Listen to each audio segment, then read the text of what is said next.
Tvorog simon dedingiz, mana tvorog. Voy, men sizga mavzu haqida gapirayotgandim. Umida opa, ya'ni bu ayollarda eng ko'p uchraydigan o'zi, ya'ni молочница kasalligi, ya'ni xalq tilida aytiladi. Ya'ni bu kandidoz kasalligi.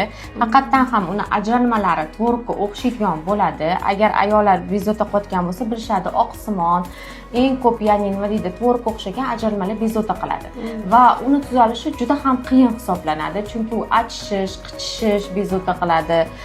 Hattoki, ya'ni aloqa paytida ham bezovtaliklar bo'lganligi sababli ayollar qayerga borishi, murojaat qilgan, ginekologga borishadi, bir necha marta zamburug'ga qarshi bo'lgan lecheniyani qabul qilishadi, lekin davo topmadik deyshadi.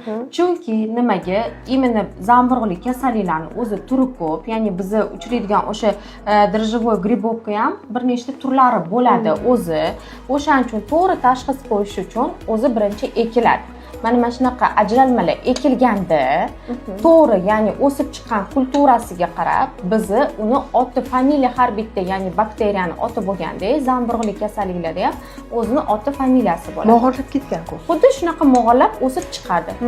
Bizni buni qaysi turga, qaysi kelib chiqishini, avlodini bilgan o'zidan keyin to'g'ri bo'lgan, ya'ni antimikotikka to'g'ri, ya'ni preparatini bersak, o'shandagina effektni ayollar ko'rishadi.